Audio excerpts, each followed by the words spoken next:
अभिनंदन, आभार, शुक्रिया इस चीज के लिए कि आपने एपिसोड नंबर 1 से लेके और आज एपिसोड नंबर 125 तक सक्रिय रूप से हम सब लोगों का साथ दिया। धन्यवाद इस चीज के लिए कि आपने चैनल को सब्सक्राइब किया, प्रमोट किया, कमेंट्स किए और बहुत थोड़े से समय में इस चैनल को डायरेक्ट सेलिंग का सबसे बड़ा चैनल बना दिया। बहुत बहुत धन्यवाद एक बार फिर आप सभी का। आज हमारा 125वां एपिसोड है। मैं कुछ चीजें आपसे बताना चाहता हूं, शेयर करना चाहता हूं किस उद्देश्य के साथ हमने ये शुरू किया और आज हम कहां तक पहुंचे हैं। 1 जनवरी 2019 को मंगलवार रात 8 बजे हमारा पहला एपिसोड आया था और तब से लेके अब तक हर मंगलवार को रात 8 बजे हम एक एपिसोड आपके सामने लेके आने में सफल रहे हैं, बगैर रुके, बगैर किसी विलंब के।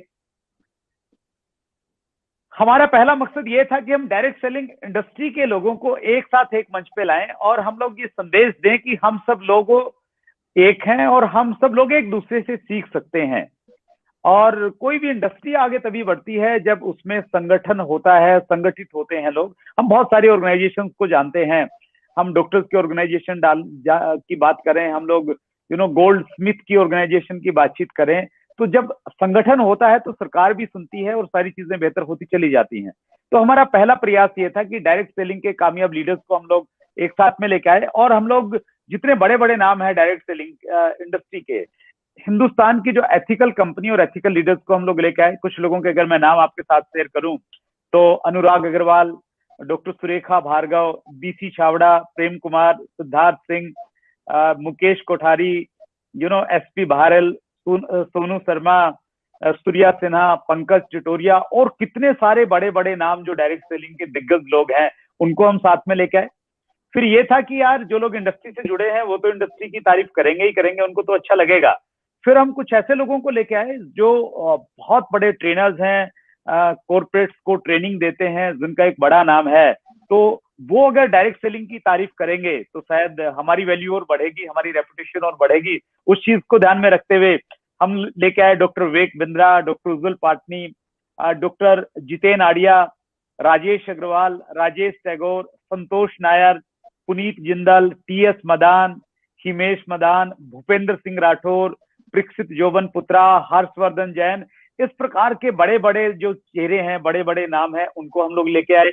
फिर उसके बाद में हम लोग लेके आए गवर्नमेंट ऑफिसर्स को जिन्होंने डायरेक्ट सेलिंग के ऊपर में गाइडलाइन बनाई। हम लेके आए जाकिर हुसैन साहब को जो डायरेक्टर थे, हम लेके आए हेम कुमार पांडे जी को जो सेक्रेटरी कंज्यूमर अफेयर मिनिस्ट्री थे, हम लेके आए बिजोन मिश्रा जी को जो इंटरनेशनल कंज्यूमर पॉलिसी एक्सपर्ट हैं और जिनका बहुत बड़ा नाम है। उसके बाद में डायरेक्ट सेलिंग को सामाजिक मान्यता मिले उसके लिए हमने इनवाइट किया डॉक्टर कमलकांत वशिष्ठ को, जिन्होंने डायरेक्ट सेलिंग में पीएचडी किया था, और उनसे हमने रिक्वेस्ट किया उसी दौरान जब उनका पहला एपिसोड हम लोगों ने लेके आए कि डायरेक्ट सेलिंग को स्कूल कॉलेजेस में पढ़ाया जाना चाहिए, तो उन्होंने उस दिशा में बहुत अच्छे से काम किया। और हमारे 100वें एपिसोड में हमने इनवाइट किया था सुलूली यूनिवर्सिटी हिमाचल प्रदेश के वाइस चांसलर प्रोफेसर अतुल घोषला को, और उन्होंने पहली बार ये अनाउंस किया आपके इस चैनल पे कि वो post graduation diploma in direct selling शुरू करने जा रहे हैं। और अच्छी खबर ये है कि उन्होंने उसकी शुरुआत कर दी है। मेरे पास ऑफर आया है एज ए विजिटिंग फैकल्टी वहां पे जाने का और स्टूडेंट को पढ़ाने का, तो मैंने उसको सहर्ष स्वीकार किया है। तो हमने उस दिशा में काम किया और हम लोग उस दिशा में लगे हुए हैं। बहुत सारे विश्वविद्यालयों के हम लोग संपर्क में हैं और हम लोग चाहते हैं कि डायरेक्ट सेलिंग को एज ए सब्जेक्ट पढ़ाया जाए। जिस प्रकार डॉक्टरी को पढ़ाया जाता है, सीए को पढ़ाया जाता है, कॉमर्स पढ़ते हैं, तो उसी प्रकार से डायरेक्ट सेलिंग भी एक सब्जेक्ट होना चाहिए। तो इन दिशाओं में हम लोग आगे बढ़े हैं। और फिर हमने एक प्रयास और किया कि डायरेक्ट सेलिंग को लेकर कहा जाता है कि ये लंबे समय तक चलने वाला बिजनेस नहीं है। हमने एपिसोड नंबर 121 से 124 तक 4 एपिसोड हमने ऐसे लेके आए जब हम डायरेक्ट सेलिंग की 2 जनरेशन को एक साथ में लेके आए। यानी पिताजी ने बिजनेस शुरू किया था तो उनका पुत्र आज बिजनेस को कर रहा है सेकंड जनरेशन के रूप में। तो 4 ऐसे बड़े बड़े लीडर्स को हम लोग लेके आए। तो हम लोग आगे बढ़ते जा रहे हैं इसी प्रकार से। आज फिर हम लोग एक नया प्रयास कर रहे हैं। ये स्पेशल एपिसोड है। इस स्पेशल एपिसोड को स्पेशल बनाने के लिए हमने क्या प्रयास किया है, आज हिंदुस्तान की 3 बहुत बड़ी बड़ी कंपनियों को तीन बड़ी कंपनियों के बड़े लीडर्स को हम लोग एक साथ एक मंच पे लेके आए हैं। हालांकि हमने फ्रेंड्स मीट 2020 में ये प्रयास किया था, लेकिन ज्यादातर लोग शायद उस प्रोग्राम को, फिजिकल प्रोग्राम को नहीं देख पाए।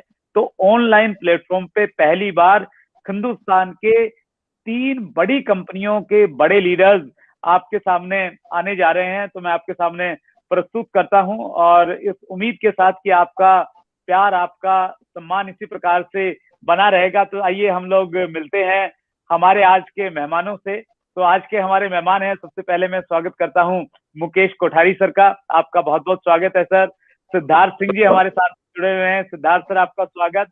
और पंकज टिटोरिया सर मुंबई से हमारे साथ में जुड़े हुए हैं। आप तीनों खास मेहमानों का आज के मौके पे एपिसोड नंबर 125 में बहुत बहुत स्वागत है। कोठारी सर, सबसे पहले आपका स्वागत।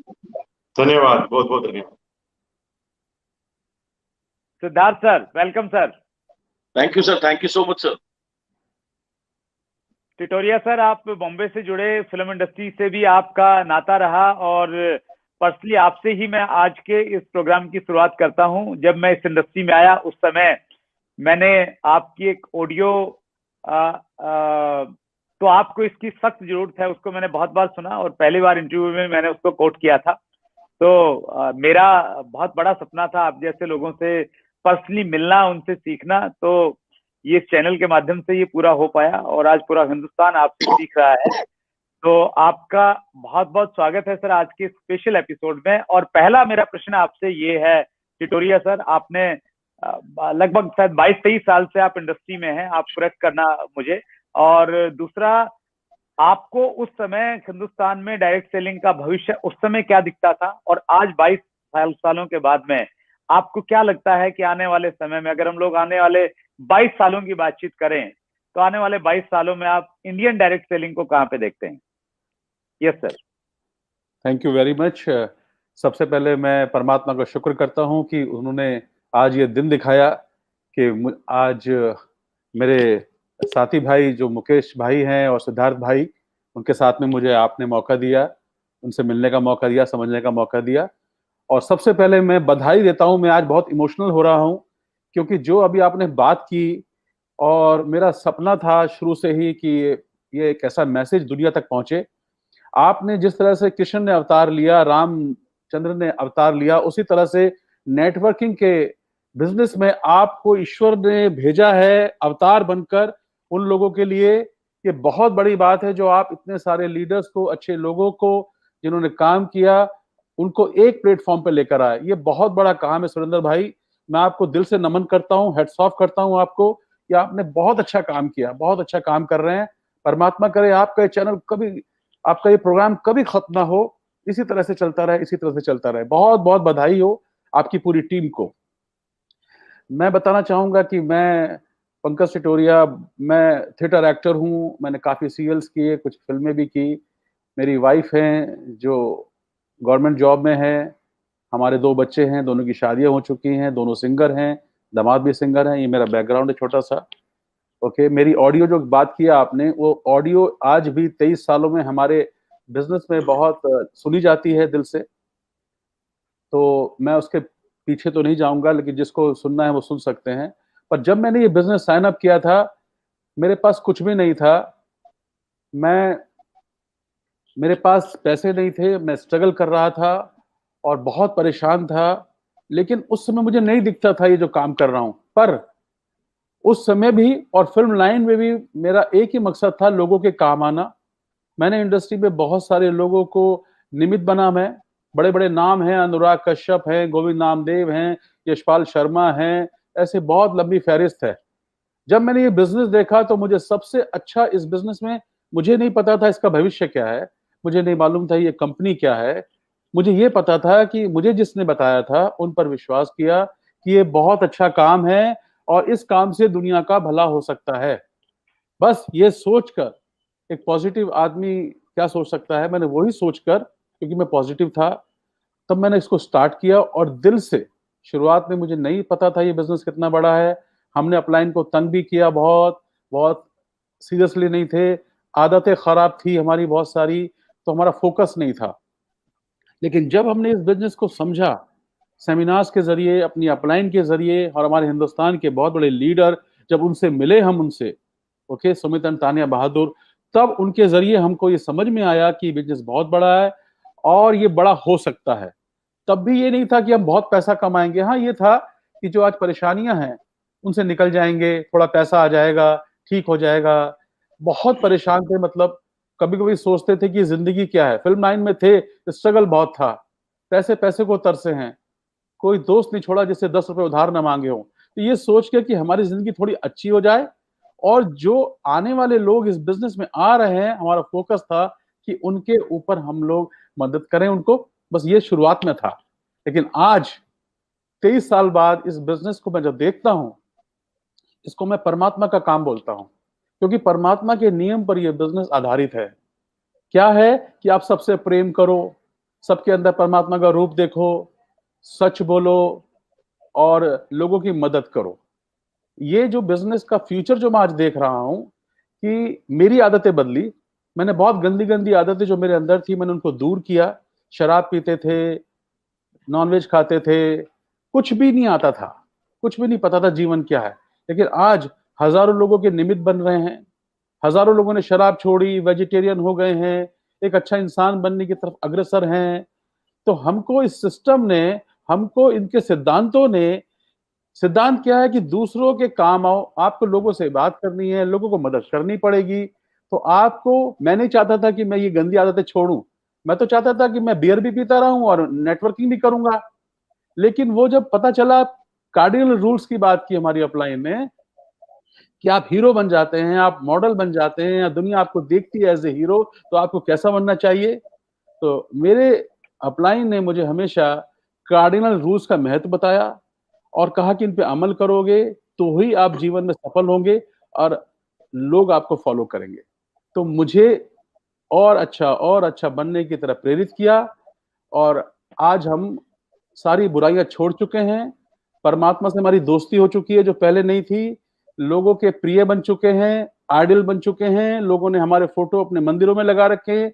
ये ऊपर वाले का करम है कि उसने हमें ये बिजनेस दिया। तो आज हमें पता है कि दुनिया में नेटवर्किंग बिजनेस से अच्छा कुछ नहीं हो सकता, क्योंकि ईमानदारी, दूसरा आप किसी का बुरा नहीं कर सकते, चाहे उसने आपके साथ बुरा किया हो, आपको भला करने का अच्छा लगता है, आप लोगों की मदद करते हैं। आज स्टूडेंट्स के लिए कितना बढ़िया फ्यूचर है। जो बच्चा गरीब बच्चा है, पैसे नहीं है, वो आदमी एमरल्ड बन जाता है, डायमंड बन जाता है। लेडीज को जो रेस्पेक्ट नहीं मिलती थी घर में, खाना बनाओ, कभी कोई कहता भी नहीं था कि अच्छा बना है कि नहीं, आज लेडीज को वो सम्मान है। ऐसी ऐसी गजब की महिलाएं इस बिजनेस को कर रही हैं। आज उनके थ्रू पूरी जिंदगी बदल रही है, घर बदल रहा है, सिस्टम बदल रहा है। आज जो बुजुर्ग इंसान जो कहता था बस 50 साल का हुआ और घर में बैठ के टीवी देखो, ताश खेलो या ये काम करो, आज 80 साल का आदमी, 85 साल का आदमी, 90 साल का आदमी आज इस बिजनेस को दिल से कर रहा है, दूसरों के लिए काम कर रहा है। आज उसके घर में रेस्पेक्ट है। आज वो उसका नजरिया ही बदल गया है। तो एक एक इंसान के अंदर, एक एक इंसान के अंदर जो भावना पैदा हुई है दूसरों की मदद करने की, है ना। आगे बात करूंगा कि किस तरह से हाईली प्रोफाइल पीपल इसमें आते हैं। या आज मैं आंकड़ों की बात नहीं करूंगा, पैसा तो बहुत है, इतना है कि आप सोच नहीं सकते।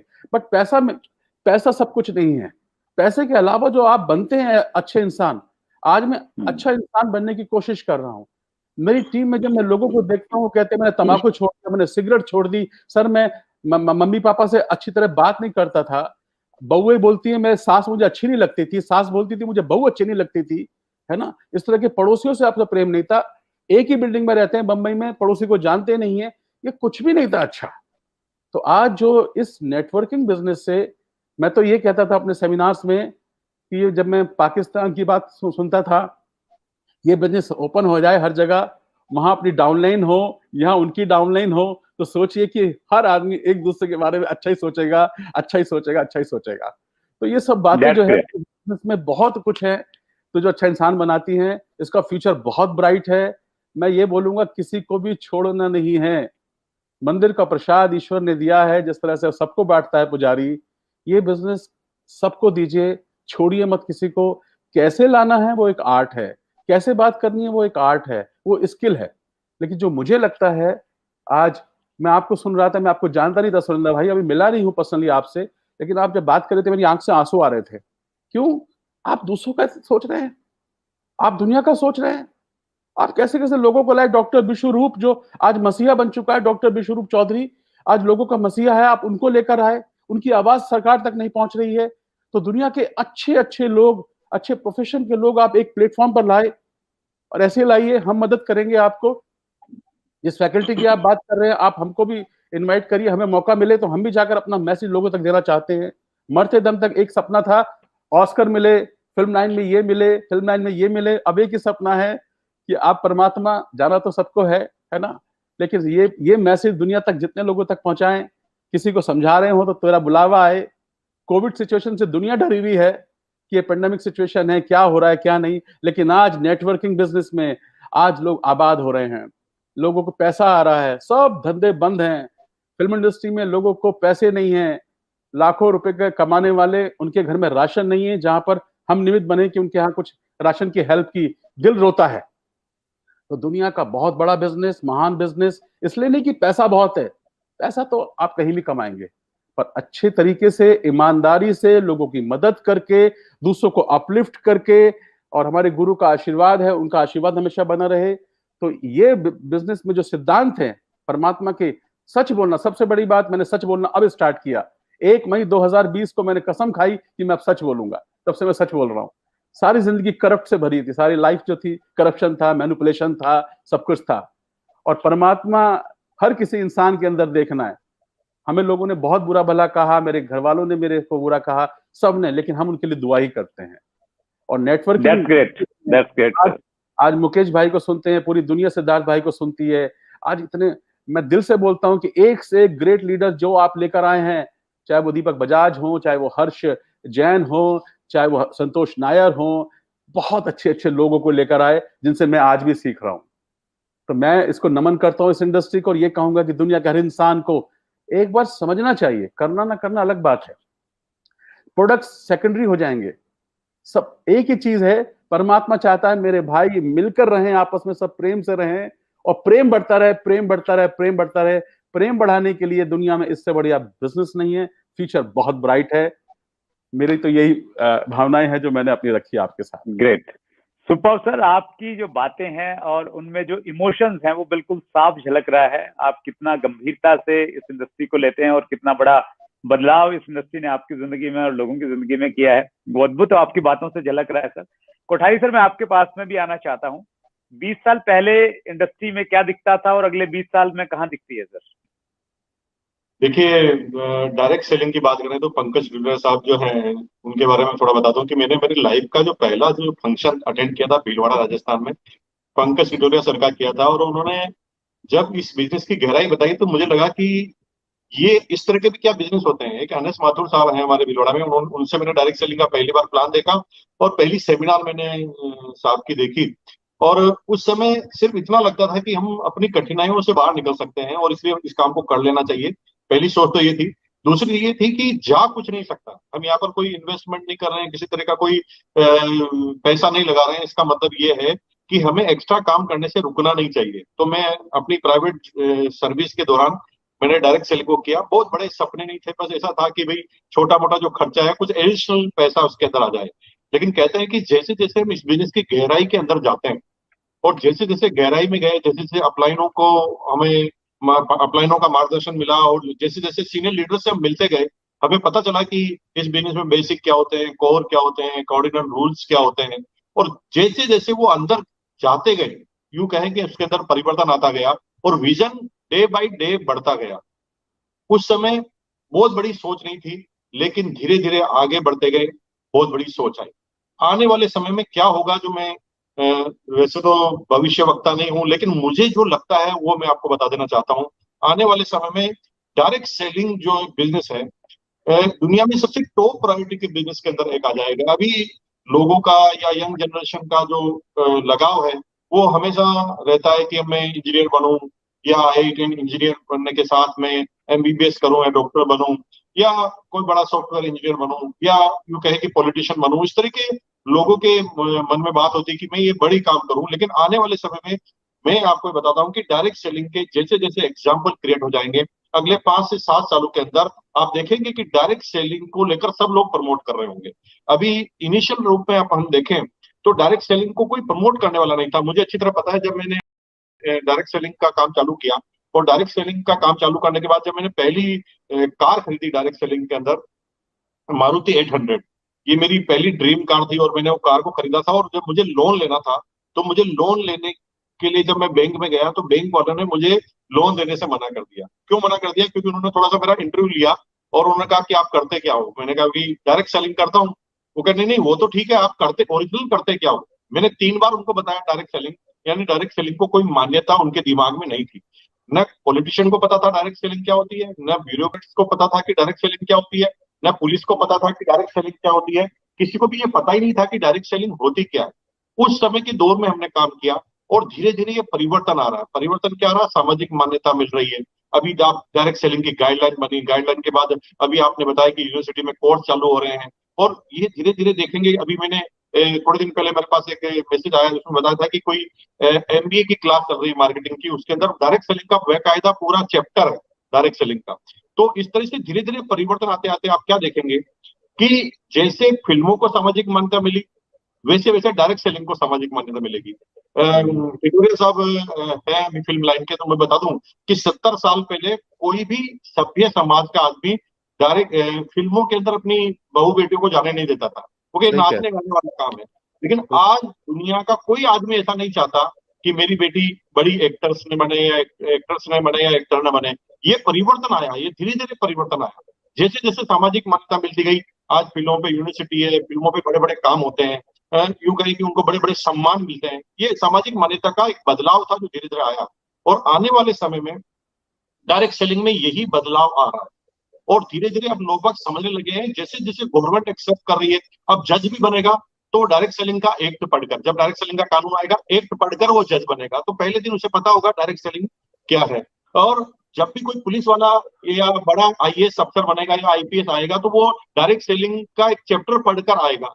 तो धीरे धीरे जब ये मान्यता मिलना चालू होगी, मुझे ऐसा लगता है, मैंने पहले भी अपनी टेप में भी कहा है, बस अब आपके इंटरव्यू में भी मैंने बोला है कि आने वाले समय में जब लड़की वाले लड़के को देखने आएंगे ना, तो वो पूछेंगे कि आपका बच्चा क्या करता है, तो वो इनसे ज्यादा आकर्षित नहीं होंगे कि वो इंजीनियर है, डॉक्टर है, चार्टर्ड है।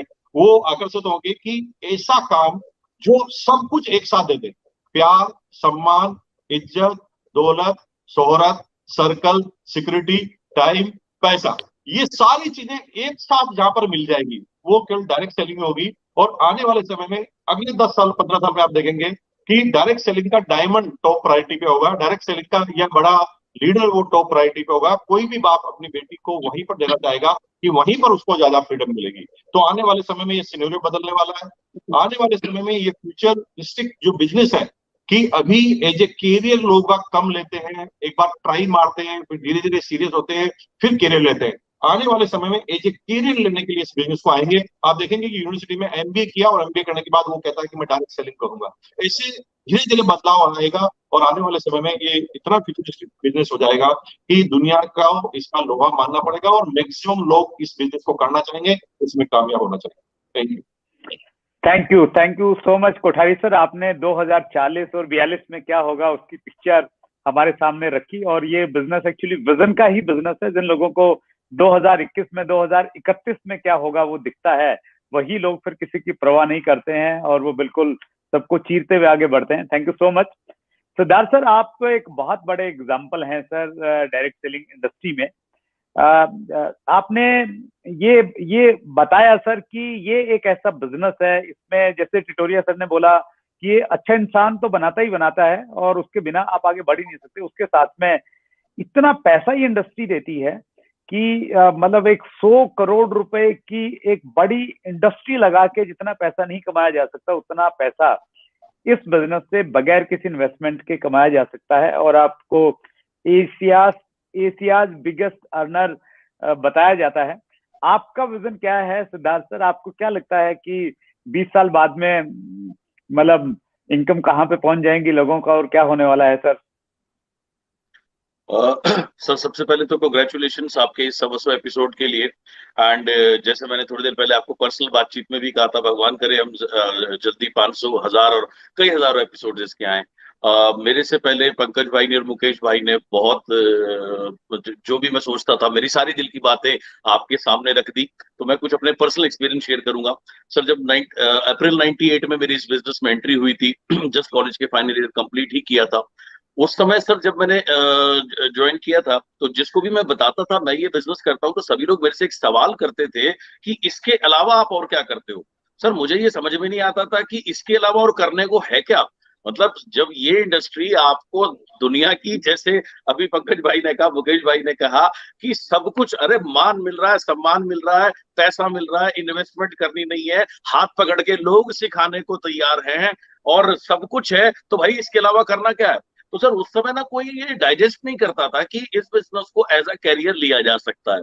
जितने भी मेरे दोस्त थे वो मेरे साथ कॉलेज के दोस्त थे सर, पार्ट टाइम में जुड़े, लेकिन वो अपने अपने कैरियर्स में बिजी हो गए। तो सबसे बड़ा बदलाव सर जो मैं 98 से मैं कंपेयर करूंगा, जब से मेरी जर्नी इस बिजनेस में शुरू हुई, आज हम 2021 में बैठे हैं, तो अभी यहाँ तक की जर्नी और उसके बाद आगे तक की जर्नी जो मैं मेरे हिसाब से देखता हूँ। आज सर जो मैं बदलाव देखता हूँ, आज यूथ ने इस बिजनेस को अपनाना शुरू कर दिया है।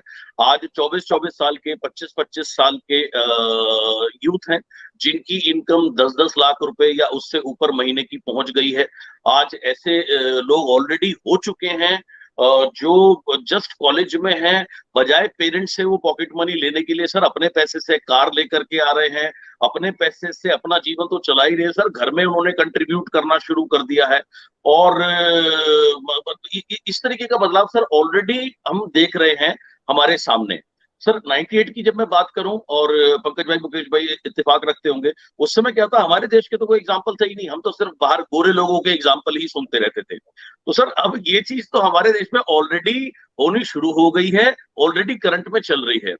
आने वाले सर अगर भविष्य की अगर मैं बात करता हूँ सर, भविष्य में तो डेफिनेटली यही दिखता है। देखिए अभी पिछले 2 साल से हमने देखा कि लाइफ भी बहुत अनसर्टेन है, और लाइफ के साथ साथ बिजनेसेस नेचुरली, या कोई भी जो करियर है जिसको हम मानते थे कि जी एक बार घुसे और उसमें कभी कोई दिक्कत होगी नहीं, एक बार अगर होटल खोल दिया जी कभी कोई दिक्कत नहीं होगी, चला चला रेस्टोरेंट है साहब कोई दिक्कत नहीं होगी, और बढ़िया है। लेकिन अब पूरी दुनिया देख रही है सर पिछले 2 साल से, लास्ट ईयर कोरोना है सर, क्या हाल हुआ, अभी क्या हाल हुआ। सर ऐसा बिजनेस जो रिसेशन प्रूफ हो, बल्कि जब रिसेशन आए तो जो लोग नॉर्मली नहीं सुनते वो भी सुनने को बाध्य हो जाते हैं, क्योंकि सिचुएशन या हालात कुछ इस प्रकार की है। तो आने वाले समय में सर जो भविष्य है वो इतना ज्यादा ब्राइट है सर, लाइन की लाइन लगी होगी। और मुकेश भाई ने जैसे इत्तेफाक कहा, टॉप प्रायोरिटी पर इंजीनियर नहीं होंगे, डॉक्टर नहीं होंगे, वो कोई डायमंड होंगे, कोई बड़े लीडर होंगे, मैं उनकी बात से पूरा इत्तेफाक रखता हूँ। तो आने वाला भविष्य तो सर ये है, और जैसा आपने भी बताया ही है, यूनिवर्सिटीज में ये बिजनेस पढ़ाया जाने लगेगा। मतलब सर लोग ये बिजनेस जो ड्रीम लाइफ व्यक्ति को देता है सर, हर आदमी क्या चाहता है, हर आदमी चाहता है, पैसा चाहता है, डेफिनेटली चाहता है सर, मान सम्मान चाहता है, डेफिनेटली चाहता है, रिकग्निशन सर ऐसी चीज है जो सबको बहुत ही ज्यादा पसंद है। आई मीन हम चारों से ज्यादा कौन जानता है कि जो कुछ बोलने के बाद जो कानों को जो तालियों मिलती है वो तो ऐसी डोज का काम करती हैं, ऐसा मल्टीविटामिन दुनिया में कोई ना बना, ना कोई बन सकता है। तो सर ये आने वाले भविष्य में इस बिजनेस का फ्यूचर बहुत ज्यादा ब्राइट होगा, और लोग मतलब 10-10 लाख रुपए, 20-20 लाख रुपए महीना बिल्कुल एवरेज हो जाएगा इसके जरिए कमाना। एंड एक से एक बेंचमार्क सर बनते जाएंगे, एंड डेफिनेटली ये एक नंबर 1 प्रायोरिटी होगी जिसको लोग कैरियर के रूप में अपनाना चाहेंगे, क्योंकि ये एकमात्र ऐसा कैरियर है जिसमें पंकज भाई ने बिल्कुल सही कहा, जिसमें आपको ईमानदारी रखनी है, झूठ बोलने की जरूरत ही नहीं है। एंड क्वालिटी क्या है, आपको ड्रीमर होना चाहिए, पैसे की जरूरत है नहीं, लोग सिखाने को तैयार हैं। तो डेफिनेटली सर ये एक नंबर 1 या प्रायोरिटी कैरियर होगा आने वाले समय के अंदर में, and there will be many benchmarks जो बनेंगे, और अब तक जैसे जब मैंने शुरू किया था, और मैं आप तीनों ने भी, हम लगभग सेम आगे पीछे का साल ऊपर नीचे ही शुरू किया था। उस समय सर सिर्फ हमने जो विदेशी लोगों की कहानी सुनी, तब तक हमारे हिंदुस्तान में अनगिनत कहानियां होंगी, हजारों लाखों कहानियां होंगी, जिनसे लोग लगातार इंस्पायर होकर के एज अ कैरियर इस बिजनेस को लेना चाहेंगे। और ना सिर्फ एज अ कैरियर ही लेंगे, बल्कि जिसको भी सेल्फ रिस्पेक्ट चाहिए होगी, चाहे वो कोई महिला हो जो घर में काम करती हो, उसको अपना पॉकेट मनी से वो शुरू करे एंड वो कहीं तक भी पहुंच सकती है, या कोई बुजुर्ग ही है 60+ हो जाए, उनको कहीं किसी के पास नौकरी मांगने की जरूरत नहीं, जब तक जिए इंडिपेंडेंट जिए, और जब जाए एक ऐसी विरासत अपनी अगली जनरेशन को दे करके जाए कि उसके बाद भी हर चीज चलती रहे। तो ये मेरी सोच है सर, ये मेरा नजरिया है। That's great, wonderful sir, thank you so much Siddharth Singh. Sir आपने जो बताया ना सर, पहले हम लोग गोरों को एग्जाम्पल देते थे, और आज आप जैसे लोग ऐसे एग्जाम्पल बने हिंदुस्तान से। अब गोरे लोग प्रेरित होते हैं कि इंडिया में जो लोग काम कर रहे हैं वो किस प्रकार का लाइफस्टाइल है, किस प्रकार की फ्रीडम और किस प्रकार का पैसा वो ले रहे हैं। Wonderful sir, that's great. और हम कहते हैं ना सर, हमारी तो संस्कृति ये बताती है कि भाई हमें जिससे लिया है तो उसको वापस देना चाहिए। तो नेचुरली हम लोग वापस दे रहे हैं। गोरों से हमने एग्जाम्पल लिया था, वो खुद एग्जाम्पल बन के उनके सामने प्रस्तुत हुए हैं। आपने बहुत अच्छा काम किया है पूरी इंडस्ट्री के लिए Siddharth sir, thank you so much. मैं पंकज सर आपके पास में आना चाहता हूं, और इस से आगे मैं बढ़ता हूं थोड़ा, कि अगर एक व्यक्ति का विजन है डायरेक्ट सेलिंग में, और आज का वो इंटरव्यू देख के इसको कमिटमेंट के साथ में करने का निर्णय लेता है, पहले 90 दिन हमारी इस इंडस्ट्री में बहुत इंपॉर्टेंट हैं, क्योंकि पहले 90 दिन में उसको व्यक्ति को ज्यादा नेगेटिविटी झेलने को मिलती है, जो वो अच्छा सोचता है उतना अच्छा होता नहीं है। तो पहले 90 दिन एक डायरेक्ट सेलर का माइंडसेट क्या होना चाहिए सर? बहुत बढ़िया सवाल है सर। मैं ये बोलता हूँ हमेशा से कि अगर संस्कार मिले होते तो वीरप्पन भी विवेकानंद बन सकता था।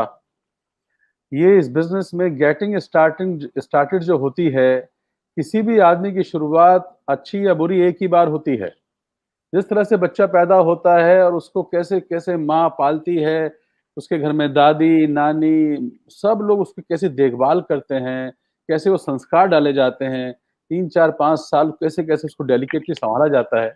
इस बिजनेस में ये सबसे बड़ी बात है। जैसे ही वो साइन अप होता है, तो मैं जो करता हूँ, यूँ तो सब लोग करते हैं अपने हिसाब से, पर जो मैं करता हूँ, मैं ये करता हूँ कि सबसे पहले जो साइन अप हुआ है, चाहे मेरी टीम में मैंने पर्सनल स्पॉन्सर किया हो, चाहे मेरी टीम में कहीं स्पॉन्सर हुआ हो, तो सबसे पहले मैं कोशिश करता हूँ, जब हम लोग ये कोविड सिचुएशन नहीं थी, तो मेरा तरीका था, थोड़ा सा बदल गया है अभी, कि मैं लोगों के घर में विजिट करता था। मैं ये कहता हूँ सबसे, जो भी किसी को साइन अप कराता है, 24 से 48 घंटे के अंदर कोशिश करो कि आप उसे घर पहुंच जाओ। घर जाने से क्या होता है, एक वाइब्रेशंस काम करती है। मुझे नहीं पता ये आदमी कस्टमर बनेगा या ये बहुत बड़ा बिजनेस करेगा या सिर्फ ये यूजर बन के रह जाएगा, मुझे नहीं मालूम, उसको कुछ नहीं पता है। अगर आप नहीं गए तो हो सकता है रातों रात उसके घर में कोई मामा चाचा अंकल आकर उसके सारे सपनों को खराब कर देता है, उसे बर्बाद कर देता है। ऐसा होता है। तो मैं हमेशा से कहता हूँ लोगों से, जब पूछता था तुम उसके घर गए क्या, बोला अभी तो नहीं गए। कितने दिन हो गए? 1 महीना हो गया है। ये महापाप बोलता हूँ मैं। तो मैं उसके घर जाकर क्या करता हूँ, मैं बोलता हूँ मैं आ रहा हूँ, आपकी फैमिली के साथ में बैठना है। तो बोलता है नहीं, वो तो बिजी है, वाइफ ये काम कर रही है, वो उसे तो पता नहीं ना शुरू में, पिताजी तो वहां गए हुए हैं, वो तो। मैं बोलता हूँ ये फैमिली बिजनेस है, अगर हो सके इफ पॉसिबल तो मैं सबको बैठाता हूँ, फिर दोबारा पूछता हूँ उनसे मैं कौन हूं और मैं अपना मिशन बताता हूं। जब तक लोग अपना ड्रीम नहीं बताएंगे, उनको ड्रीम करना नहीं आता है। जब मैं लोगों को ये दिखाता था, देख मेरे सर पे कर्जा था, मैं इसलिए आया, मैं ये था, मेरे पास कुछ नहीं था और अब ये हो गया है, तो जब मैं अपना ड्रीम निकालता था तो लोग अपना ड्रीम तब बताएंगे। तो सब में एक सबसे पहले एक ड्रीम बिल्डिंग कि आप क्या चाहते हैं, उनको सुनता हूं। पिताजी का क्या सपना था, पिताजी बोलते हैं ये सपना था, मम्मी बोलती है मेरा सपना ये है। कभी कभी बच्चे इंटरेस्ट नहीं ले रहे होते हैं, मान लीजिए जिसने साइन किया है और पति पत्नी बैठे में सिर्फ यूज करेंगे सामान, लेकिन जब मैं अपना मिशन बताता हूँ, पापा बोलते हैं क्या बात कर रहे हो, करो ये बिजनेस बहुत अच्छा है, अच्छी बात तो कर रहे हैं। तो कभी बार पिताजी मोटिवेट कर देते हैं, कभी माँ मोटिवेट कर देती है, कभी कोई मोटिवेट नहीं होता, छोटी बहन मोटिवेट हो जाती है। तो फैमिली को पूरा बैठाने के बाद में एक मैसेज ये है कि बैठाओ। फिर मैं उनको प्रोडक्ट के बारे में कि आपने क्यों ज्वाइन किया है, जब मुझे ये समझ में आ गया, उनको सुनने के बाद मुझे ये समझ में आ गया पिताजी का माइंड क्या है, मम्मी का माइंड क्या है, कौन किस माइंड का है। ये हेल्प करेगा आपको किताबें और आपको टॉक्स जो आप सीखेंगे, व्यवहार क्या करना है, लोगों से बात क्या करनी है। ओके, तो शुरू शुरू में जब मुझे अकल नहीं थी, हम फेल होते थे, तो हमारी अपलाइन ने कहा कि हमारे बारे में बताना। तो मेरा प्रमोशन जो है बहुत जबरदस्त है पूरे दुनिया में, उससे बड़ा कुछ नहीं है। तो कभी कभी क्या होता था, वो आदमी हमको रिलेट नहीं कर रहा है, मैं मैट्रिक फेल हूं या किसी वजह से रिलेट नहीं कर रहा है, वो आदमी बहुत पढ़ा लिखा है, तो मैं सुमित जी का नाम दे दिया उनको, अच्छा उनसे मिलाइए। तो मैं आज माइंड सेट कर रहा हूं उस परिवार का, तो सबसे पहले उनको सुना, समझा, सबकी लाइकिंग डिसलाइकिंग। प्रोडक्ट्स के बारे में, हम तो प्रोडक्ट यूज करेंगे। कितने प्रोडक्ट लिए हैं आपने? जी अभी तो शायद हमने 5 प्रोडक्ट लिए हैं, ये अभी लिए नहीं है, सिर्फ ज्वाइन किया है। मैं तब भी घर पहुंच गया। लोग कहते थे मेरी टीम में, सर उसने प्रोडक्ट्स नहीं लिए, वहां मत जाओ। मैंने कहा चुप, हम जाएंगे वहां पर, प्रोडक्ट बाद में ले लेगा। तो मेरा जो है ना, मैं ड्रीम निकालने में अपने आप को ये कह सकता हूं कि मुझे थोड़ी बहुत समझ है। तो प्रोडक्ट के बारे में बताया, पता चला 5 प्रोडक्ट और ले लिए। पता चला ग्लूकोसामिन, घुटनों का दर्द है, पिताजी को वो चाहिए था, तो प्रोडक्ट के बारे में बताना दोबारा थोड़ा थोड़ा, जिससे कि वो प्रोडक्ट ट्रेनिंग में आए। उसके बाद में मेरा ड्रीम निकालने में, मैं जब ड्रीम पूछता था पिताजी से, तो पिताजी रो पड़ते हैं। मेरी ड्रीम निकालने की एक ऐसी टेक्निक है कि सामने वाले को रुला देती है, कोई भी हो चाहे वो। मैं पूछता हूँ आपका कोई सपना, पिताजी को आप मदद करना चाहते हैं, पिताजी को विदेश घुमाया? तो पिताजी देखते हैं कहाँ मेरे बेटे ने घुमाया, उसके अंदर से एक सवाल आता है, अरे कुछ भी नहीं किया। फिर बोलता हाँ मुझे पापा को ये करना है। फिर बहन का कोई सपना, बहन शादी के लायक है। मैं पूछता हूँ कितने लोग हैं जो आपको बहन की शादी में मदद करेंगे? कोई नहीं। अगर मैं और मेरी टीम आपको मदद करें, मेरे एक्सपर्ट्स मदद करें, और आपकी शादी में कंट्रीब्यूशन हो जाए, है ना, कैसा लगेगा 2 लाख रुपया, कैसा लगेगा ये सब कुछ। तो बहन की शादी, भाई की पढ़ाई, छोटे भाई की पढ़ाई, जो भी सपना है। मैं पूछता था आपका कोई ऐसा सपना, मान सम्मान मिला, कुछ ऐसा चीज, हमने ये कमाया था, ये कमाया था, घर किसका है? बोला हमारा, मेरा है। बोलता पिताजी ने बनाया, तुमने बनाया? बोला नहीं पापा ने बनाया। मैंने कहा तुम्हारा तो नहीं है, तो पापा का है। तो ऐसे ऐसे वो चीज दुखती रख जो होती है ना, जो बटन्स, जब मैं उनकी वो बात करता हूं तो पहले ड्रीम निकालता हूं। ड्रीम में सामने वालों को झंझोड़ देता हूं, फिर उनको मोटिवेट करता हूं, अरे ये होता नहीं है, कुछ सवाल आता है आर्गू। फिर बताता हूं दुर्गा सिंह है साइकिल का पंचर लगाने वाला, अगर मान लीजिए वो कोठारी उसका सरनेम है, तो कोठारी जी को रिलेट करेगा, मैं कोठारी जी के बारे में बात कर सकता हूं, मैं सिद्धार्थ भाई के बारे में बात कर सकता हूं, मैं अनुराग अग्रवाल के बारे में बात कर सकता हूं। मैं उसको मोटिवेट करने के लिए अपने साम दाम दंड भेद सब उसको बताता हूं। मुझे नहीं पता वो किस चीज से रिलेट करेगा। पता चलता है जी मेरे पिताजी म्यूजिक में है, अच्छा, मैं बोलता हूँ सुनाओ गाना सुनाओ। वो सोचते हैं ये आदमी सुबह सुबह आया है, ये गाना सुनेगा, पर वो तैयार हो जाता है, उसे ऑफिस जाना होता है, बाप को बोलता है नहीं गाने सुनो मेरे। वो मैं गाना सुनता हूँ उसको आधा घंटा बैठ के, मेरी गेटिंग स्टार्टेड उस दिन नहीं होगी प्रोडक्ट के बारे में कुछ, मैं गाना सुनता हूँ। बहन क्या कर रही है, ये बच्चा ये करता है, इसको एक्टिंग करनी है साहब। मेरे पास 100 तरीके से मैं उसको बताना चाहता हूं कि मेरे पास क्या है, कंपनी के पास क्या है, और मैं तुझे कैसे मदद करूंगा। अपना मिशन बताना बहुत जरूरी है, मिशन से मिशन निकलता है। जब मैं अपना घाव दिखाता हूं, देख मेरा घाव कितना था, वो बोलता है छोड़ तेरा घाव क्या था, मेरा घाव देख तुझसे बड़ा है। तो जो ड्रीम बिल्डिंग है बहुत इंपॉर्टेंट है। उसके बाद में फिर मैं बताता हूं, देखो आपने पैसे कमाने हैं, पैसा सबसे मोटिवेशन फैक्टर है।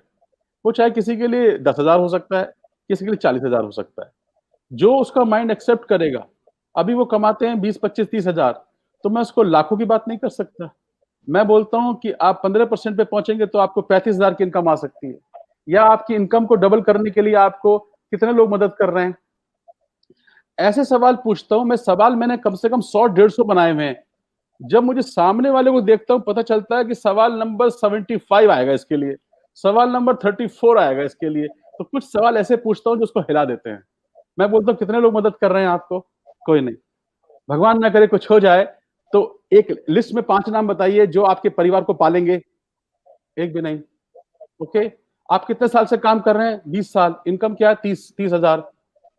20 साल में 30,000, और मैं यहां बोल रहा हूं कि 6 महीने में 35,000। क्या कॉमन सेंस कहती है? तो सोचने में मजबूर होता है आदमी। तो ड्रीम कैसे निकालते हैं, कौन सा सवाल आएगा, है ना। मैं पूछता हूं कि आपके आपके परिवार में ऐसे कितने लोग हैं, है ना, जो आपका घर का खर्चा चलाएंगे? कोई नहीं। जिंदगी में आप अमीर क्यों नहीं हैं? गरीब हैं, अमीर हैं या मिडिल क्लास हैं? तो आदमी क्या बोलता है? Middle class. मैं बोलता हूं माफ कीजिएगा, वो भी गरीबी होता है, वो अमीर नहीं होता है। अमीर होना चाहेंगे? बोला यस। इसका मतलब गरीब है अभी? यस। तो कैसे अमीर हो सकते हैं? कितने ऑप्शन है आपके पास? अपनी इनकम को बढ़ाने के ऑप्शन है? तो ऐसे सवाल पूछने से मैं उसको बताता हूँ। बिजनेस का मतलब नहीं, सवाल पूछने से मैं उसका ड्रीम निकालता हूँ, ड्रीम निकाल के उसके कमिटमेंट लिखता हूँ कि मैं कसम खाता हूं कि मैं ये बिजनेस करूंगा और मुझे अपने सपने पूरे करने के लिए चाहिए, और मैं दुनिया की परवाह नहीं करूंगा, समाज से नहीं डरूंगा। ये करके मैं उसकी ड्रीम पूजा, घर में पूजा कराता हूँ। पूजा से क्या कमिटमेंट आ जाता है। कभी कभी पिताजी को नहीं पता क्या हो रहा है, ये सब ड्रामेबाजी, पर मैं बेटे को बोलता हूँ पिताजी के पैर छू, उनसे आशीर्वाद लो कि तुम इस बिजनेस में 50,000 कमाओगे। बाप भी रोता हुआ आशीर्वाद दे देता है। तो एक इमोशनल एक ड्रामा खड़ा होता है। शुरू में मुझे ड्रामा लगता था जब मेरी अपलाइन करती थी, फिर मुझे पता चला कि ये उनका बिलीफ है, क्योंकि मैं उसमें बिलीव करता हूं कि ये चलेगा। लोग वो नहीं सुनते जो उनके पास में जो है, वो सुनते जो मैं उनको देना चाहता हूं। तो जब ड्रीम निकाला, सब कुछ कह रहा, हाँ। अब जब ड्रीम निकल गया ना, तो पूछता है what do I do next, अब क्या करना है? मैंने कहा अब बताऊंगा काम। अगर पहले काम बताता ना तो काम करता नहीं। फिर बताता हूँ देखो, कुछ काम आपको करने हैं, कुछ काम मुझे करने हैं आपके साथ, और कुछ हमें करने हैं। आपका ये रोल होगा, प्रोडक्ट यूज करने हैं, उसके बिना बिजनेस नहीं है, ये चिटफंड नहीं है, स्कीम नहीं है। तो ये काम कर सकते हैं, इतना इतना छोटा सा काम कर सकते हैं? बोले हाँ कर सकते हैं। ठीक है, मुझे आपके घर में एक्स ब्रांड बंद करना पड़ेगा, कर सकते हैं बंद? हाँ जी कर देंगे, चाहे वो ना करे अभी, लेकिन मैं कहता हूं कर देंगे। फिर मैं बोलता हूं अच्छा, अब मुझे ना आपको ना लोगों से मिलवाना है ना, मैं आपके साथ चलूंगा, मैं कॉल करता हूं आपके साथ। तो हम उसको कॉल करना सिखाते हैं। मुझे बताइए, क्या स्क्रिप्ट? कोई स्क्रिप्ट नहीं है। अरे साला है ना तेरा, उसको बोलना है चाय पीने आ रहे हैं। बोला हाँ हाँ, चाय पीने के लिए कौन मना करेगा। तो मेरे पास कोई स्क्रिप्ट नहीं है ना। मैं बोलता था चल चाय पीने चलते। ये चाय पीना मैंने बहुत हिट किया अपने ग्रुप्स के अंदर। बहन जी, मतलब बहन है, ताऊ जी हैं, ये है, ऐसे करके हम लोग उसके साथ में बात करते हैं। फिर मैं बोलता हूँ देखिए, अभी 7 दिन के लिए आपको क्या करना है, मैं आपको कैसेट दूंगा सुनने के लिए। तो मैं दुर्गा सिंह दे देता हूँ, जो रिलेट कर सकता है, अनुराग को रिलेट कर सकता है, सुमित जी को रिलेट कर सकता है। वो कैसेट देता हूँ उसको एक सुनने के लिए। उसने कितनी सुनी वो ध्यान रखूंगा। तो मेरा उसको नॉलेज देना नहीं है शुरुआत में 90 दिन के अंदर, मैं 10-12 दिनों में उसका माइंड सेट कर रहा हूँ। क्योंकि दिखता है तो बिकता है। मुझे नहीं पता ये वर्ड मैंने हिंदुस्तान में मैंने ही बोला था, मुझे उससे पहले कभी सुना ही नहीं। जहां से मैंने स्टार्ट किया पूरी दुनिया बोलती है इस वर्ड को। मैं हमेशा बोलता हूँ कुछ दिखेगा तो बिकेगा। तो मैं लोगों को दिखाने विश्वास करता था। मैंने इतनी सीडी दिखाई है, इतनी सीडी सुनने को लोगों को दी है कि शायद हिंदुस्तान में किसी ने दी होगी, क्योंकि मैंने पहले खुद सुनी। मुझे मालूम है कि ये स्पीकर की ये बात इसको अच्छी लगेगी। तो कैसेट्स के बारे में बताया, ये सुन ले। मैं देखता हूं कि ये आदमी कितना एक हफ्ते में काम करता है। मैं ये मान के चलता हूं कि ये आदमी 7 दिन में खत्म हो जाएगा, ये नहीं करेगा बिजनेस। और उससे पहले मैं इसके नीचे अगर लॉक कर दूं, 2 आदमी साइन अप करा दूं, तो ये आदमी रुक जाता है, बोलता है क्विट करना है, क्विट करना नहीं करना है। अरे मैंने क्विट तो करना ही है, तो चल क्विट कर देना, मुझे मिलवा दे। एक आदमी को ज्वाइन करा दिया, मैंने कहा अब क्विट कर दे। बोला अब क्यों करूंगा, अब तो मेरा बन गया ना एक। तो ऐसे करके उसको लॉक करना, जंपिंग थ्रू विंडो करना। इस बिजनेस में उसको शुरू में पैसा, बहुत बड़ा पैसा नहीं, मेरा पहला चेक 195 रुपीज का था इस बिजनेस में। तो हमें उसके साथ में वो व्यवहार करना है जो व्यवहार वो करना चाहता है। मैं बोलता हूं मैं आपको फोन करूंगा, तो मैं आपको फोन कर सकता हूं, उसे इजाजत मांगता हूं। मैं मैसेजेस भेजूंगा, चलेगा आपको? उसे ग्रुप में तुरंत ऐड नहीं करता। तो मैं उसके 1 हफ्ते में उसकी कार्यशैली क्या होती है, वो क्या करना चाहता है, मैं बोलता हूं कि हमारा एक ट्रेनिंग प्रोग्राम है जिसमें आपको आना है, आ सकते हैं? अरे मीटिंग में नहीं आता मैं, अगर वो ऐसा बोलता है। मैंने कहा मीटिंग नहीं है, वहां आप साइन अप किए हैं तो आपको ये बोलना है रिकॉग्निशन में, चाहे उसने 50 पीवी किया, 100 पीवी किया, या उसने ज्वाइन कुछ नहीं किया है। तो ऐसे करके मैं उसका रिकॉग्निशन करवाता हूँ अपने ट्रेनिंग्स में। रिकॉग्निशन में उसका वो सिल्वर समझ जाता है अपने आप को। जब बोलता है ना, पहले बोलता है मुझे बोलना नहीं आता, और जब माइक दे देते हैं उसको बुलवाने के लिए, तो फिर चुप नहीं होता है। तो हम उसको ना उस तरह से माइंड सेट करते हैं। फिर मैं उसको बताता हूँ, फिर वो प्रोडक्ट्स यूज करता है। अगर तो वो प्रोडक्ट के बारे में उसको मैं पूछता हूँ तेरा बजट कितना है। कुछ लोग ये गलती करते हैं, हमने भी की थी, 10,000 से ज्वाइनिंग होगी, 5,000 से होगी। वो कहता है, मुंह पे तो कह देता है, बाद में फोन करके बोलता है तनख्वाह नहीं आ रही 2 महीने से। आज भी ऐसा होता है।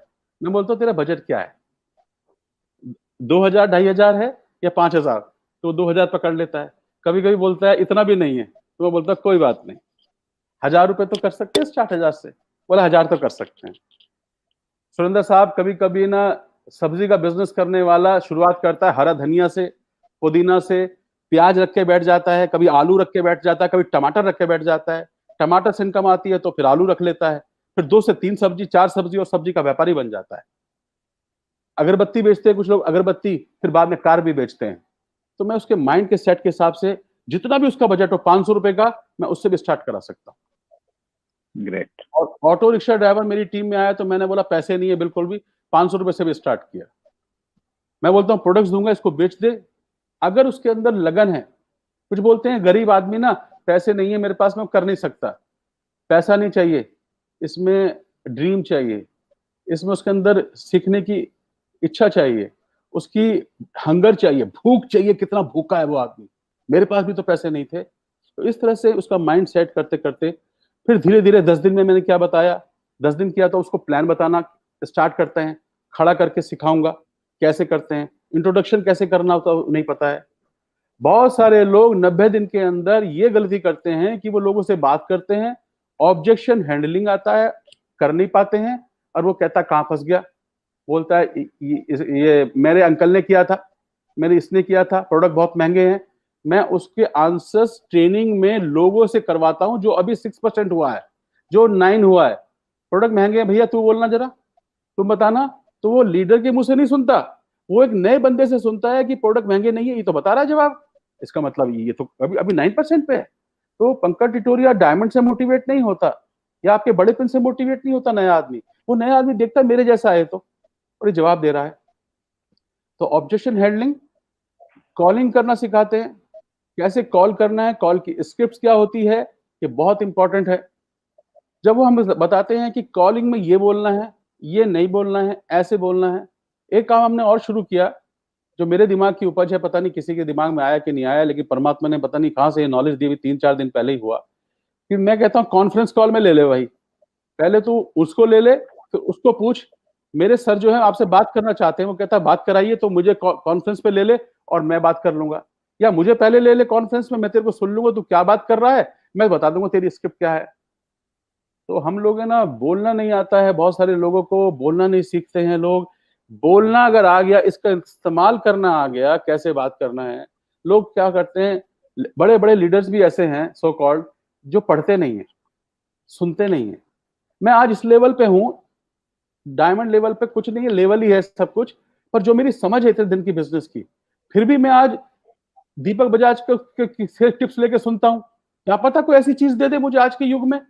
मैं आज भी अपने आप को जीरो समझता हूँ, सब मुझसे श्रेष्ठ हैं, सब मुझसे अच्छे हैं, मुझे कुछ नहीं आता है, पर जो मुझे आता है वो तो ठीक है ना।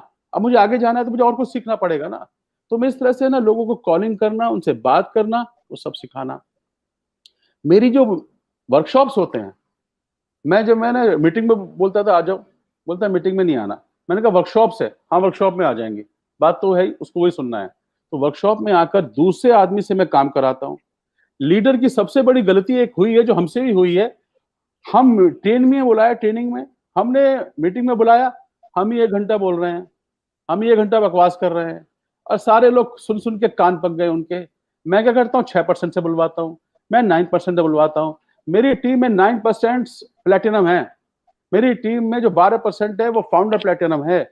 मैं उनको जब रेस्पेक्ट देता हूँ, जो बोलते हैं, बात करते हैं, समझाते हैं, उनसे आदमी सीखता है। तो माहौल सिखाएगा, आप नहीं सिखा सकते। एसोसिएशन, मैं दारू पीता था क्योंकि दारू की संगत में था, जब मैंने संगत बदली तो मेरी जिंदगी बदली।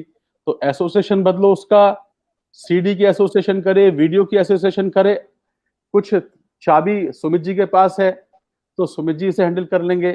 तो कौन सा आदमी से वो इंप्रेस होता है, इस तरह से ट्रेनिंग के अंदर हम उस लोगों का माइंड सेट करते हैं। अभी पूछे थे माइंड सेट करते हैं लोगों को, टीम का माइंड सेट कैसे करना। हम माइंड सेट नहीं करते, टीम माइंड सेट करती है, माहौल माइंड सेट करता है। फिर मैं बोलता हूँ छोटी सी आदत है, सुबह उठना है 6 बजे, उठ जाएगा, बोला उठ जाऊंगा। आदतें तुझे बादशाह बना देंगी बेटा। और मैं उसको मोटिवेट करने के लिए ऐसे ऐसे स्लोगन्स लाता हूं अपनी टीम मीटिंग में, जो उसके अंदर जोश भर देते हैं। ये नॉलेज से बिजनेस नहीं चलता। नॉलेज तो अभी आज भी नहीं है, बहुत सारी नॉलेज, ये आंकड़े वाकड़े मेरे दिमाग में दर्द हो जाता है। मेरे पास में एक चीज है, जोश, तो मैं लोगों को जोशीला कर देता हूँ और छोटी छोटी चीज सिखाता हूँ कि तुझे 10,000 आएगा तो तेरा विश्वास बढ़ जाएगा। तो लोगों को छोटे छोटे चेक से विश्वास बनता है।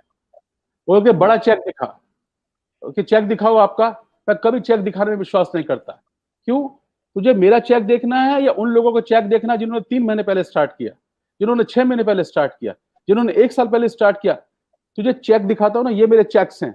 मेरे प्लेटिनम कितने मेरी टीम में, मेरे सिल्वर कितने मेरी टीम में, मेरे एमरल्ड कितने मेरी टीम में, मेरी टीम में डायमंड्स कितने हैं, उनको देखना, मेरे का चेक देखेगा। तो लोगों को, नए लोगों को, लीडर्स को हैंडल करने में कच्चे हैं, पढ़ते नहीं है, उन्हें नहीं मालूम है, बोलते हैं पता चल जाता है ये बकवास कर रहा है, इसलिए लोग इंप्रेस नहीं होते हैं, साइन अप नहीं करते हैं, वो फोन नहीं उठाता आपका। आपने फोन साइन अप करते ही उसको इतने फोन कर दिए, इस मीटिंग में आ। आजकल तो डिजिटल इतनी मीटिंग्स चल रही हैं, आई एम सॉरी टू से, चेक विद योर अपलाइन, सारी मीटिंग अटेंड करने की जरूरत नहीं है। मीटिंग अटेंड करते रहोगे, अभी कंपनी की मीटिंग अटेंड कर रहे हो, प्रोडक्ट्स की अटेंड कर रहे हो, फिर इस अपलाइन की आ गई, फिर उसकी आ गई, नो, जरूरत नहीं है।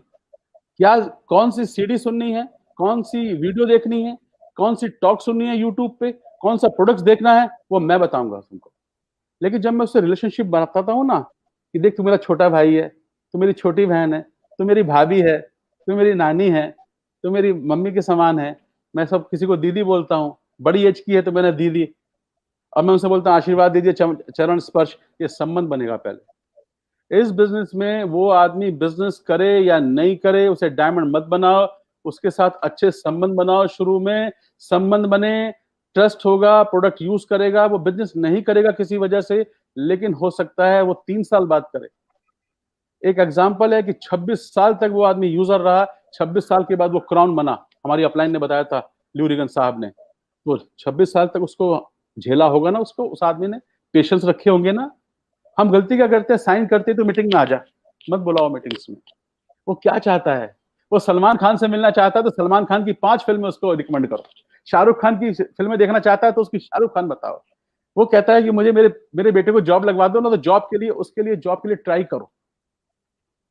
वत्स साहब, मेरे पास में ऐसे लोग हैं जो 22 साल से बिजनेस में थे और उन्होंने बिजनेस बिल्ड नहीं किया, पैसे भी नहीं कमाए, लेकिन आज भी हमारी फैमिली बने हुए हैं। आज 22 साल के बाद वो कह रहे हैं कि सर अब करना है हमको। तो सबको बिजनेस की दृष्टि से मत देखो। शुरू में हमें भी ना, ये मेरा डायमंड ऐसे लगता था। रिश्तेदारों से जो हमारे बिजनेस में नहीं आते थे, हमें लगता था अरे यार, किसी काम का नहीं।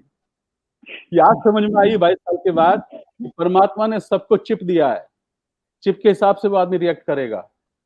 तो 10 दिन में क्या सिखाना है, वो आपका तरीका अलग हो सकता है, पर 10 दिन में उसको बोलना आना चाहिए। पहली शर्त बोलने आना चाहिए, खड़ा कर दो उसको, प्लान दिखाना। जो आदमी खड़ा हो जाता है वो आदमी कभी नहीं बैठता। बच्चा 3 साल का चलना शुरू करता है ना, उसे बैठा के देख लो आप, माइकल लाल, 100 आदमी बैठ नहीं सकता, क्योंकि उसे चलना आ गया है। तो जब वो पैन घुमाता है, जब वो बात करता है, उस पर क्लैपिंग बजती है और कहते हैं क्या बात किया साहब आपने, तो वो आदमी एक्साइट हो जाता है। उसके बाद में वो सब कुछ सीखेगा। मेरी टीम में लेडीज है ना, अभी कल की बात है, कल की बात, हस्बैंड कह रहा है ये साथ नहीं दे रही, पैसे घर में है नहीं। मैंने उसको बैठाया, उसको बोला बेटा बेटा करके बातचीत किया, और उसके गोद में बच्चा आके बैठ गया। उसने बोला करना है सर, करना है सर, करना है अब तो। मैंने कहा खा बच्चे की कसम खा। वो इतनी एक्साइटेड थी, उसने बच्चे की हाथ पर रखा, बोला मैं कसम खाती हूँ मैं बिजनेस करके रहूंगी अब। ये सबके सब नहीं कर सकते, ये मैं ही कर सकता हूँ शायद, क्योंकि आपकी फीलिंग्स क्या है, आप क्या सोचते हैं बिजनेस के बारे में, क्या उसके बारे में आप सोच रहे हैं, ये सब। तो सबसे पहले ड्रीम बिल्डिंग, ये छोटा छोटा सिखाना, फिर उसको प्रोडक्ट भी ले लेना, फिर वो 500 पीवी 100 पीवी क्लब में आना, उसका माइंड सेट करके। तो छोटी छोटी ऐसे बहुत सारी फहरिस्त है, लंबी चीजें हैं, पर ये है कि रिलेशनशिप, उसके साथ में पीवी का प्रेशर ना हो। 100 पीवी क्लब में आना है, लोगों के पास में 100 पीवी का बना दिया क्लब, उसके पास में प्रोडक्ट घर में रखे में, बोलते हैं 100 पीवी फिर खरीदना है। मैंने आज तक कसम खा के बोलता हूं अपने बच्चों की, मैंने आज तक किसी को फोन करके ये नहीं कहा कि तेरे को पीवी खरीदना है। हाँ, बता दूंगा कि ये ऐसा है, ये सिचुएशन ये है, कोई बात नहीं। तो ये ऐसे करके अगर रिलेशनशिप बिल्ड करते हैं, फिर 15 दिन हो गए, उसने 15 दिन में जो परफॉर्मेंस दी, इस पे मेरा और 15 दिन आगे क्या सिखाना तब सिखाऊंगा। क्योंकि अगर वो सीखने को तैयार नहीं है ना, अभी कोई बोलता है मैं बात नहीं कर सकता लोगों से, मैंने कहा कोई बात नहीं, मैं कर सकता हूं, मुझे बात करवा सकता है। हाँ, शुरू में हमने इस बिजनेस में इतनी गलतियां की हैं, हमने बोला ये करना पड़ेगा, नहीं तो जाओ यहां से, वो चला गया। हमने कहा कि तू जो प्रोडक्ट सेल करता है, तुझे तो प्लान दिखाना नहीं आता, तू तो किसी लायक नहीं है, वो प्रोडक्ट भी छोड़ दिए उसने। तो हमको बहुत डेलिकेटली लोगों को हैंडल करना है, प्यार से। वो नहीं करे बिजनेस, बाद में करेगा, प्रोडक्ट यूजर बनेगा। अगर प्रोडक्ट यूज करता रहा तब भी ठीक है, कुछ ना कुछ तो आ रहा है। तो ऐसे करके हमारे पास बहुत लंबी है। यूं तो बहुत सारे पॉइंट्स हैं, कैसे वो 3% गया तो 3% का सेलिब्रेशन 6 गया, कैसे वो 9 गया। और पहला बड़ी बड़ी इनकम मत दिखाओ। लीडर से इतना ही बोलूंगा, प्लान दिखाने में सबसे बड़ी गलती, लीडर्स मिस्टेक्स, डायमंड्स मिस्टेक्स, कि 2 लाख कमाएगा और 10 लाख कमाएगा। चुप, तो 40,000 तक बस। हमारे बिजनेस में इससे ऊपर लेवल ही नहीं है, सिल्वर है ही नहीं, प्लैटिनम है ही नहीं, सिर्फ ब्रॉन्ज पिन है। 15% तक चला, उसे 15% लगता है। अब ये मैं सुरेंद्र वत्स का फोटो दिखाऊंगा, लाखों की इनकम नहीं है, इनको 40,000 आता है, उसे क्या मतलब है? तो छोटी छोटी इनकम बताओ, छोटी छोटी इनकम बताओ, गाड़ियां मत दिखाओ, गाड़ी का लालच मत दो। गाड़ी का लालच उसको है जो ड्रीमर पूछता है कि मेरे को मर्सिडीज चाहिए। अरे पहले तेरे घर में खाने को नहीं है तो मर्सिडीज की बात कर रहा है। तो ये छोटे छोटे ड्रीम बनाओ, उसको अचीव करवाओ। ये बहुत बड़ा प्रोसेस, सारा दिल लग जाएगा। मेरे ड्रीम बिल्डिंग में बस इतना ही है कि उसका छोटे छोटे छोटे छोटे छोटे काम, कब क्या करेगा, कब किताब पढ़ेगा, कौन सी किताब पढ़ेगा, कौन सा स्पीकर सुनेगा, कौन सा प्रोडक्ट यूज करेगा, कौन से वर्कशॉप में आएगा, कब उसको व्हाट्सएप ग्रुप में ऐड करना है, वो तो छोड़ देगा, वरना tip P P P P बजेगा, छोड़ देगा। तो ये व्यवहार हमें आता नहीं है, आर्ट नहीं आती, लोक व्यवहार और सवाल ही जवाब है। ये किताब सबसे पहले मैं देता हूँ। उसने 2 स्टेप किए, मैं 4 बताऊंगा, 4 किए तो 8 बताऊंगा। तो ये गेटिंग स्टार्टेड में वत्स साहब यही है कि लोगों के साथ संबंध बनाकर उनको सही सिखाना, आपकी अपलाइन जो सिखाती है। और हाँ, सबसे बड़ी बात, मैं अपलाइन के बारे में जब बताता हूँ ना, मेरे भगवान हैं, मेरे सुमित बहादुर भगवान हैं, तब वो आदमी सुनता है, वो आपके भगवान से मैं भी मिलना चाहूंगा। प्रमोशन करो, अपलाइन का नाम लो, क्योंकि आप अगर बोलेंगे मैं, कल को वो आपको सुनेगा नहीं, तो किसको लेकर आओगे? हमारा सारा बिजनेस, हमारी सारी चीजें हमारी अपलाइन ने, इसलिए अपलाइन मेंटर का जिक्र करते रहो हमेशा। मेरी टीम में साहब चाहे हाईली प्रोफाइल्ड आदमी साइन हो, मैं साइन करवाने में जो सवाल पूछूंगा ना, उस सवाल पूछने से वो ये अंदाजा लगा लेगा कि ये पंकज जी विजडम वाले आदमी हैं, ये बातें सही कह रहे हैं, ये आदमी सही कह रहे हैं। जब आपके प्रोस्पेक्ट से या साइन करने के बाद में ड्रीम बिल्डिंग में वो आदमी ये समझ जाता है, बात तो ठीक कह रहे हैं, चाहे माने नहीं वो बात, पर बात तो ठीक कह रहे हैं, उसके मुंह से आ गया ना तो सब कुछ करेगा। तो ये है कुछ चीजें, बाकी सब चीजें धीरे धीरे आप सब सीखेंगे, अपलाइन के टच में रहो। तो यही गेटिंग स्टार्टेड है। ग्रेट सर, बहुत खूब सर, आपके पास में इतना ज्ञान है और इतने सारे लोगों का आपने स्टार्टअप किया, ये अद्भुत है सर। मुझे तो ऐसा लग रहा था कि जैसे मतलब यही प्रश्न चलता रहे और आप शायद इसमें कई दिनों तक बातचीत कर सकते हैं, उतना विजडम आपके पास में। सो ये था हमारा स्पेशल एपिसोड नंबर 125। हिंदुस्तान के 3 बड़े लीडर्स से आज हमने बहुत कुछ सीखा, मुकेश कोठारी जी, सिद्धार्थ सिंह जी और पंकज टिटोरिया जी। इनके पास में जो ज्ञान है, जो अनुभव है, वो बहुत बड़ा है, वो एक एपिसोड में नहीं समा सकता। तो अगला जो हमारा एपिसोड होगा, एपिसोड नंबर 126, उसमें भी ये तीनों पर्सनैलिटी आपको दोबारा मिलने वाली हैं और हम इस चर्चा को आगे बढ़ाने वाले हैं। आज के इस एपिसोड के लिए बहुत बहुत धन्यवाद। आपने अगर अब तक चैनल को सब्सक्राइब नहीं किया है तो इस प्रकार की शानदार पर्सनैलिटियां शायद आपसे मिस हो जाएंगी। चैनल को सब्सक्राइब कीजिए, लाइक कीजिए, कमेंट जरूर कीजिए कि आपको ये प्रोग्राम किस प्रकार से लग रहा है, आपको क्या इससे बेनिफिट हो रहे हैं, किन किन लोगों से आप मिलना चाहते हैं, ये जरूर आप कमेंट्स में लिखिएगा। हमारा हर एपिसोड कुछ कॉन्टेस्ट वाला एपिसोड होता है, डिस्क्रिप्शन में लिंक है, वो आप खेलिए। और अगले मंगलवार को रात्रि 8 बजे फिर हम लोग मिलने वाले हैं। बहुत बहुत धन्यवाद। अगर आपने अभी तक chat with Surendra Vats channel को सब्सक्राइब नहीं किया है तो अभी सब्सक्राइब करें और बेल आइकन दबाना ना भूलें, जिससे आपको आने वाली सभी वीडियोस की अपडेट सबसे पहले मिले और हमारी किसी वीडियो को मिस ना करें। वीडियो को ज्यादा से ज्यादा शेयर और लाइक करके अपना प्यार जरूर दें।